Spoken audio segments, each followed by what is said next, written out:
लोक वेद के साथ, रस्ते में सतगुरु मिले, भाई दीपक दे दिया हाथ। जैसे ये दास पवित्र हिंदू धर्म में जन्म होने के कारण वह ढेर सारी पूजा किया करता था जो प्रत्येक हिंदू कर रहा है। हनुमान जी की पूजा, मंगलवार का व्रत, हनुमान चालीसा, बाबा श्याम जी की पूजा, और फिर गीता जी का पाठ, पुराणों का पठन, और फिर जन्माष्टमी का व्रत है, और श्री शिव जी की पूजा, श्री विष्णु जी की पूजा, जो भी मंत्र मिला उससे का रट्टा ला दिया। वो था लोकवेद। और हम ब्रह्मा विष्णु महेश को अजरोमर मानते थे, सर्वेश्वर मानते थे, इनसे ऊपर कोई भगवान नहीं मानते थे, हमें ज्ञान नहीं था। और जब ये परमेश्वर का यथार्थ ज्ञान हमें मिला तो हमारा, पहले वो लोकवेद सुन रखा था, जब परमेश्वर का यथार्थ ज्ञान मिला, ये दीपक दे दिया गुरुदेव ने, तो इस परमेश्वर के इस दीपक के रोशनी में, पहले तो अंधेरे में चल रहे थे, जिधर मुंह हो गया उधर चल रहे थे, उसी को ठीक मान रहे थे। अब रोशनी मिल गई, सदग्रंथों के अनुसार लिखे हुए ज्ञान को तत्व ज्ञान कहते हैं, और वो परमात्मा ने वो तत्व ज्ञान रूपी टॉर्च इस दास को दे दी, उससे ये मार्ग खोज लिया, यथार्थ मार्ग। तो ऐसे ही ये सभी लोक वेद पर डटे हुए हैं अभी तक, चाहे ब्रह्मा जी हैं, चाहे विष्णु जी, चाहे शिव जी हैं, चाहे नारद हैं, चाहे वशिष्ठ हैं, जितने भी ऋषि महर्षि है, सारे लोक वेद पर आश्रित हैं। इनको तत्व ज्ञान नहीं, ये सत्संगी नहीं है, इनको यथार्थ ज्ञान नहीं। इसके लिए एक 5 मिनट का प्रमाण देना पड़ेगा आपको, और पवित्र देवी पुराण इसका निर्णय बहुत शीघ्र कर देगी। देखिएगा पवित्र देवी पुराण,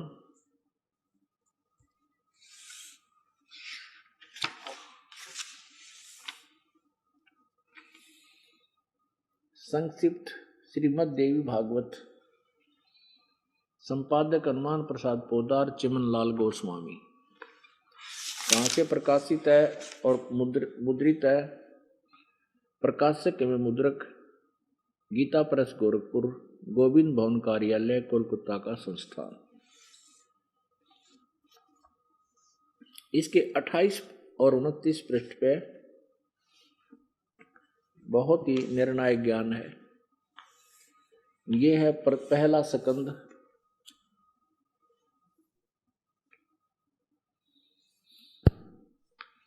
ये पहला स्कंद, और ये 28 पृष्ठ यहां देखिएगा।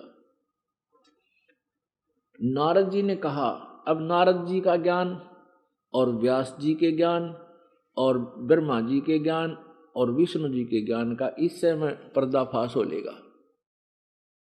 नारद जी ने कहा, महाभाग व्यास जी। व्यास जी कौन है? ये इस पुराणों के लेखक हैं, राइटर हैं। नारद जी ने कहा, महाभाग व्यास जी, तुम इस विषय में जो पूछ रहे हो, ठीक यही प्रश्न मेरे पिताजी ने भगवान श्री हरि से कहा था। देवा अधिदेव भगवान जगत के स्वामी हैं, लक्ष्मी जी उनकी सेवा में उपस्थित रहती हैं, दिव्य कौष्टमणि उनकी शोभा बढ़ाती है, वे शंख चक्र और गदा लिए रहते हैं, पीताम्बर धारण करते हैं, 4 भुजाएं, वक्षस्थल पर श्रीवत्स का चिन्ह चमकता रहता है। ये वे चराचर जगत के आश्रय दाता हैं, जगत गुरु एवं देवताओं के भी देवता हैं।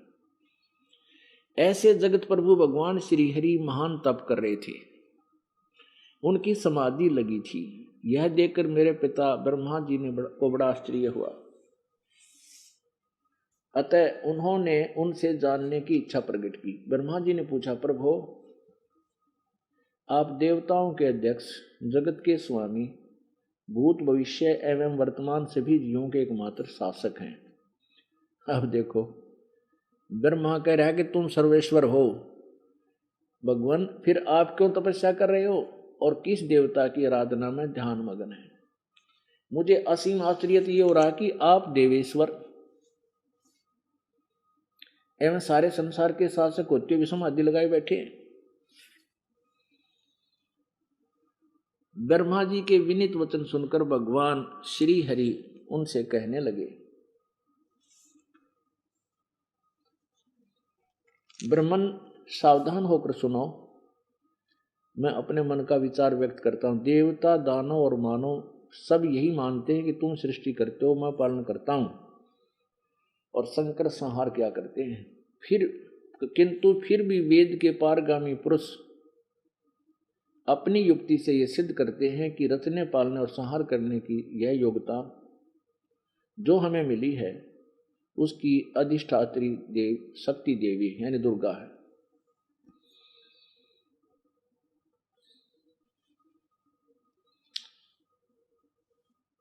सुवर्थ, प्रत्यक्ष और प्रोक्ष दोनों उदाहरण मैं तुम्हारे सामने रखता हूं, सुनो। यह निश्चित है कि उस शक्ति के अधीन होकर ही मैं शेषनाग की सैया पर सोता और सृष्टि करने का अवसर आने पर जाग जाता हूं। मैं सदा तप करने में लगा रहता हूं। उस शक्ति के शासन से मैं कभी मुक्त नहीं रह सकता। कभी अवसर मिला तो लक्ष्मी के साथ सुखपूर्वक समय बिताने का सौभाग्य प्राप्त होता है। मैं कभी तो दानवों के साथ युद्ध करता हूं। अखिल जगत को भय पहुंचाने वाले दैत्यों के विकराल शरीरों को शांत करना मेरा परम कर्तव्य हो जाता है। मुझे सब प्रकार से शक्ति के अधीन होकर रहना पड़ता है, यानी दुर्गा की। उन्हीं भगवती शक्ति का मैं निरंतर ध्यान किया करता हूं। ब्रह्मा जी, मेरी जानकारी में इन भगवती शक्ति से बढ़कर दूसरे देवता नहीं है। अपुण्यात्मा, ये तो ज्ञान है श्री विष्णु, श्री ब्रह्मा और नारद और व्यास जी का। उन्नत कहेगा बेरानी नारद और व्यास ने। फिर विष्णु ब्रह्मा से पूछा, ब्रह्मा जी कहते मुझे भी आश्चर्य हो गया कि वो किसकी भक्ति कर रहे हैं। तो विष्णु जी ने बताया कि मैं तो दुर्गा की भक्ति करता हूं और इससे ऊपर कोई भगवान नहीं मानता। अब आगे देखो, इन सारे ऋषि में ऋषियों के ज्ञान की, अब इनका टेम्परेचर भी देख लें कितना था इनमें। ये देखो, ये छठा स्कंध, ये देवी भागवत चल रही है, छठा स्कंध और पृष्ठ नंबर 414 में। जन्मजय ने पूछा, महाभाग किस युग में कैसा धर्म का स्वरूप है, इस संपूर्ण विषय को विशेष रूप से बताने की कृपा कीजिए। व्यास जी बोल रहे हैं, बतावे हैं। राजन, यह निश्चय है कि सतयुग में ब्राह्मण वेद के पूर्ण विद्वान थे। सतयुग के ब्राह्मण यानी ऋषि, उनके द्वारा निरंतर भगवती जगदम्बिका की आराधना होती थी। भगवती का दर्शन करने के लिए उनका मन सदा ललायित रहता था। अब यह आ गया सतयुग के सारे ऋषि ब्राह्मणों के ज्ञान का सतर, यू लेवल आपके सामने हो गया कि वो वेद के पूर्ण विद्वान होते थे और दुर्गा की पूजा करते थे। और विष्णु जी कहते हैं कि मैं तो दुर्गा तो ऊपर भगवान ने नहीं मानता। अब दुर्गा क्या बताती है, यहां से निर्णय होगा ये गलत कह रहे हैं या ठीक, हम अपने स्तर से कुछ नहीं कह सकते। अब यहां देखिएगा, 7वां स्कंद 562 से प्रारंभ करते हैं। अब देवी दुर्गा हिमालय को उपदेश दे रही, हिमालय राजा को, और ब्रह्म के बारे में वर्णन कर रही है। यहां से पढ़ेंगे। श्री देवी कहने लगी, पर्वतराज, उस ब्रह्म का क्या स्वरूप है यह बतलाया जाता है,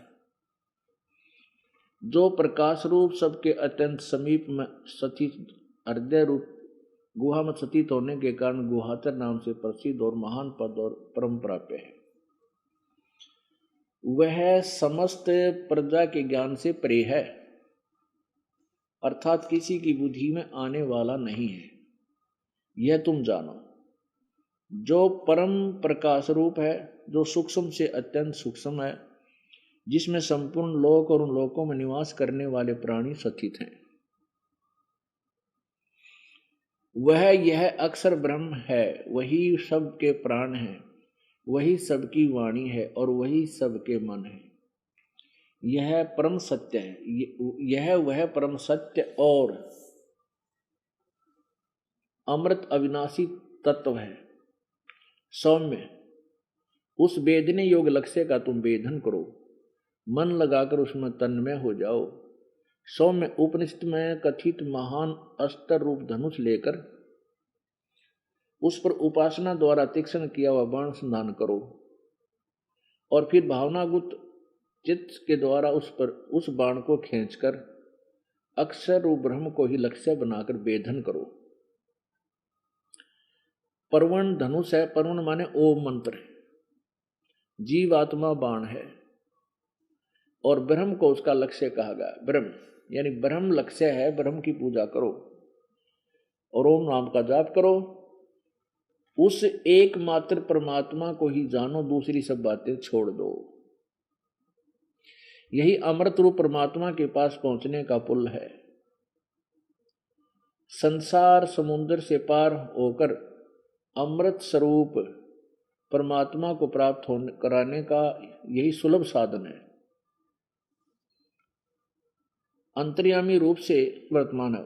इस आत्मा का यानी इस परमेश्वर का, ये आत्मा को भगवान कहें, इस आत्मा का ओम के जप के साथ ध्यान करो। किसका? ब्रह्म का।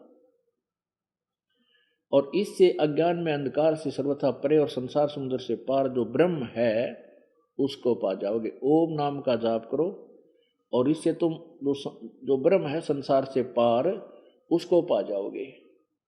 उस एकमात्र परमात्मा ही को जानो और दूसरी बातें सब छोड़ दो। हैं? और वो कहाँ रहता है? वह यह सबका आत्मा ब्रह्म, ब्रह्म लोक रूप दिव्य आकाश में स्थित है। अब परमेश्वर ने कहा था, मेरे साधो भाई मैंने सब जग भूला पाया, मेरे साधो भाई सब जग भूला पाया। इसी भूल में ब्रह्मा भूला जिसने वेद सरसाया, इसी भूल में ब्रह्मा भूला जिसने वेद सरसाया। वेद पढ़ कर पंडित भूला यूं मर्म भेद न पाया, मेरे साधो भाई सब जग भूला पाया। इसी भूल में विष्णु भूला जिन वैष्णो धर्म चलाया, तीर्थ व्रत का बांध महात्म बहुविध जीव फसाया, मेरे साधो भाई सब जग भूला पाया। इसी भूल में शंकर भूला जिन भिक्षुक पंथ चलाया, सिर पर जटा हाथ में खप्पर घर घर अलख जगाया, मेरे साधो भाई सब जग भूला पाया। और जिसने पा गया भूल मर्म का, वो फिर गर्भवास नहीं आया। जिसने ये तत्व ज्ञान का पता लग गया वह फिर जन्म मृत्यु में कभी नहीं आएगा। और यही गीता जी अध्याय नंबर 7 के श्लोक नंबर 29 में 29 में गीता ज्ञानदाता ब्रह्म कह रहा है कि अर्जुन, जो मैं ज्ञान बता रहा हूं कि तत्वदर्शी संत के पास जाओ और उनसे विनम्र भाव से उस परमेश्वर द्वारा दिए गए तत्व ज्ञान से परिचित हो। उस तत्व ज्ञान से परिचित होने के उपरांत और उसके तत्व ज्ञान के रोशनी में तत्ब्रह्म को जानकर अखिल यानी सारे अध्यात्म ज्ञान को समझने के उपरांत और सारे कर्मों से परिचित होने के उपरांत प्राणी केवल जरा मरण से छुटकारा पाने के लिए प्रयत्न करता है और किसी वस्तु की डिमांड नहीं करता, इच्छा नहीं रखता। तो पुण्यात्माओं परमात्मा यही कहना चाहते थे और ये आज नहीं 600 साल पहले कहने लगे थे। और उस समय नकली ऋषियों ने, गुरुओं ने, ब्राह्मणों ने उस परमात्मा का इतना जबरदस्त विरोध किया कि उनके साथ जो उन्होंने दुर्गति की भगवान की, वो लीलाएं आपको सुनाते हैं। कभी कभी कलेजा मुंह को आता है और रोने को दिल करता है। भगवान, ये से शत्रु, मानव समाज के शत्रु हम मित्र दिखाई देते थे इन्होंने हमारे कितने पूर्वजों को भूत बनवा दिया, गधे बनवा दिया, कुत्ते बनवा दिया, सुअर बनवा दिया, और परमात्मा को भी रिजेक्ट करवा दिया। अपने उस नकली ज्ञान को उच्च मानकर, अपनी मान बढ़ाई को ना छोड़कर। परमेश्वर उन अज्ञानी ऋषियों गुरुओं को ये बता करते, गीता जी में ऐसा इस पृष्ठ पे लिखा, इस श्लोक में लिखा है, और पुराणों में तुम्हारी इस अध्याय में ऐसा लिखा है, इस सकंद में ऐसा लिखा है, पढ़कर सुना दो इनको। ये बोली आत्मा को क्यों बांध रखा तुमने काल के बकरे बना के। इसी से दुख मानकर भगवान की परमेश्वर कबीर जी के बारे में अफवाहें फैलाने लगे, वो तो गुंडा है, बदमाश है, वो तो झूठा है, वो संस्कृत नहीं जानता है। और परमात्मा सब कुछ जानते थे। और किसी पुरुष को बदनाम करना हो तो केवल उसके मार्ग में एक औरत को पेश कर दो, झूठी साची अफवाह बनाकर, बस इतना ही बहुत होता है इस बोले समाज में।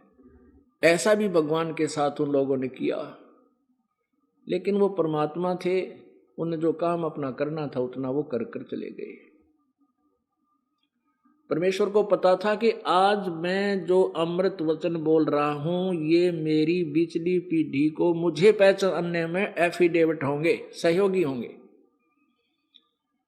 अब ये ज्ञान परमात्मा 600 साल पहले बोल के बता के गया था, जो दास आज आपको सदग्रंथों से मिला रहा है। बस ज्ञान तो पहले था हमारे पास, भगवान का दिया हुआ, कबीर जी का, उनकी अमृतवाणी में, कबीर वाणी में, सच्चिदानंद घन की वाणी में, उस तत्व ज्ञान में, सूक्ष्म वेद में।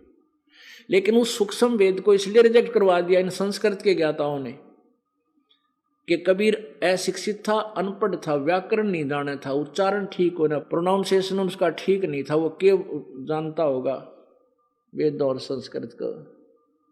जो संस्कृत नहीं जानता वेद और पुराणों को कैसे समझेगा। तो ये हमारे लिए मानना भी आवश्यक था, व्यवस्था थी हमारी कि ठीक कबीर जी शिक्षित नहीं है, बात बढ़िया बताते हैं, हमने यहीं तक सीमित करके छोड़ दिया। और वो परमेश्वर का उद्देश्य यही था कि यह पिछली पीढ़ी पार होगी। उस दिन के प्रयत्न में परमात्मा का कोई भी कार्य निष्प्रयोजन नहीं होता। यदि हम ये कहते कि परमात्मा उस टाइम में ना आते ही आ जाते, अब तो इतने चतुर हो गए थे हम विज्ञान की आड़ में, कोई ना सुना भगवान की वाणी ने। अन्यों कहीं तो पढ़ पढ़ कर सुनाता होगा, पढ़ा लिखा है। आजकल शिक्षित शिक्षा भी होगी थी, जैसे मैं पढ़ कर सुना रहा हूं तो न्यों कहते तो पढ़ कर सुनाओ, तो देख ली होगी इसने।